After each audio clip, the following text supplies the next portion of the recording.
एक व्यक्ति था, लड्डू गोपाल जी की सेवा करता, लेकिन उसका एक मित्र था, वो शंकर जी की सेवा करता था। और शंकर जी की सेवा करने वाला जो मित्र था वो बड़ा धनवान हो गया, और लड्डू गोपाल जी की जो सेवा करता था वो अभी भी साधारण सा ही था। एक दिन दोनों मित्र मिले तो शिव जी की आराधना करने वाला भक्त लड्डू गोपाल जी की आराधना करने वाले से बोला, भाई तुम आज तक कभी उठ नहीं पाए, तुम उसी स्थान पे हो, उतने ही दायरे में हो, कभी बढ़ नहीं पाए आगे। गोपाल जी की सेवा करने वाला बोला, मेहनत तो बहुत करता हूँ लेकिन क्या करूं, बढ़ ही नहीं पा।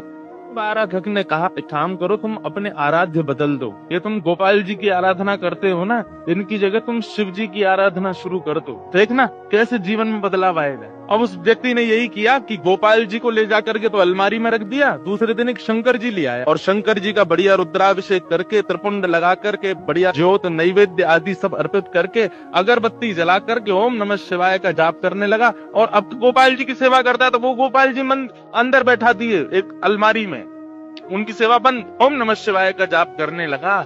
जैसे ही इसका जाप पूर्ण हुआ, मालाओं को नेत्रों से लगा करके इसने शंकर जी को प्रणाम किया, तभी देखता है कि अगरबत्ती का जो धुआं था ना, वो उसी अलमारी की तरफ जा रहा था जहां गोपाल जी बैठे थे। तो इसके मन में भावना आई कि आज तक इनकी आराधना करता रहा तो मुझे कभी कुछ दिया नहीं, आज तक भी मैं सामान्य हूँ, और अब मैं शंकर जी की आराधना कर रहा हूँ, उनको नैवेद्य धूप दीप दिखा रहा हूँ, तो अगरबत्ती की सुगंधी भी उनको नहीं लेने दे रहे, खुद ले रहे हैं अंदर अलमारी में बैठ के। रुको इनको अभी बताता हूँ। उठ करके गया, अलमारी खोल करके जैसे ही गोपाल जी को पकड़ने लगा, इतने में ही गोपाल जी सच में प्रकट हो गए और उस प्रकट होकर के उसका हाथ पकड़ ली।